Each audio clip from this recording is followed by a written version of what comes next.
What's up, single mama? Hey, girl, listen. When it comes to dating and dealing with these men, honey, women, we get blamed a lot for, choosing the bad boy, choosing the toxic man, which is our first mistake, right? The second mistake is that we somehow choose him while intentionally ignoring the poor good guy who is offering us his good heart and all that jazz. And so it's like, shame on you and your sucky future ahead, right? But part of the reason that women are kind of naturally attracted to bad boys and toxic men is also part of the reason that so many of you men are toxic bad boys yourself.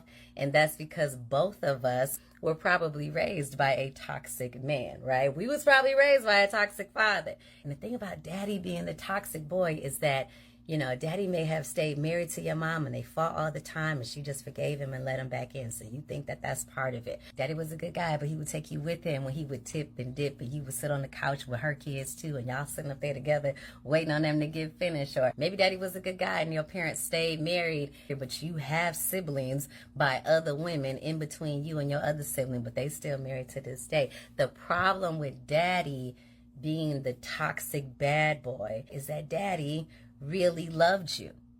He really loved me. My daddy loved me. And so here's this man embodying all these things. He's hurting the women that I love or the woman that I love. I'm watching my uncles do the same thing. I'm watching my cousins do the same thing, right? They love me.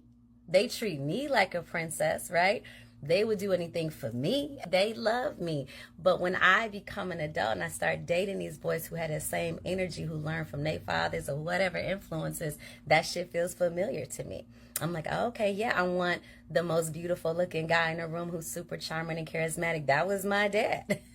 The women loved him. They didn't care about his wedding ring, the tan, none of that shit. They loved him and he loved me. And so now I'm out here with the cutest guy in school, with the cutest this, the cutest that, this energy, right? And guess what? When he's out here treating me wrong and doing all this stuff, and I'm mad, I'm ready to leave, guess what he says to you? But baby, I love you. And I'm like, damn.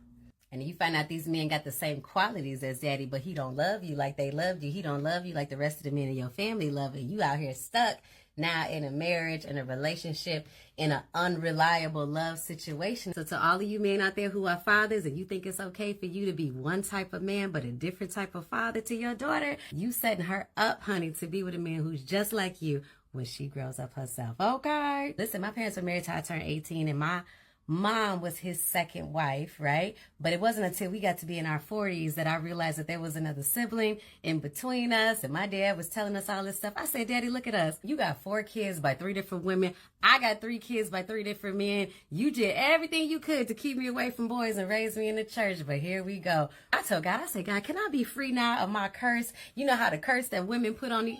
You know, the curse that moms put on your kids, talking about, I hope she wind up with a nigga that's just like you.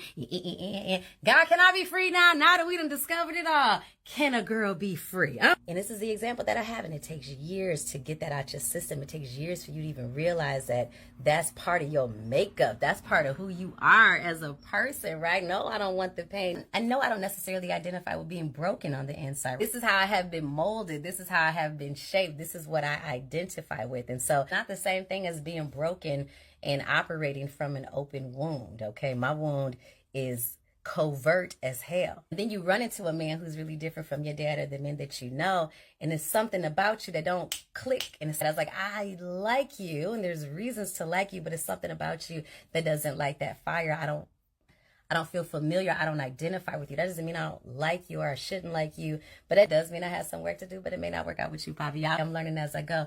Anyway, it says, knowing is half the battle. I don't like people trying to motivate me by saying, you need to do the work, and that's your inner child, and shame on you. It's like, slow down, king. All I'm saying is, it's not your fault. Don't negatively affirm yourself. I think that is the right way to use that. And say, it's my fault, I chose him, I chose his dad. This is the life that I have. Like, no, it's more to you, mama, than whoever you are today. Okay, so start to peel back those layers in a calm, peaceful way. People will try to break you down and rebuild you all in one day, but you don't have to let nobody do that to you, sis, and you don't have to do that to yourself. We're going to get to a new you and better you, okay, in Jesus' name. All right.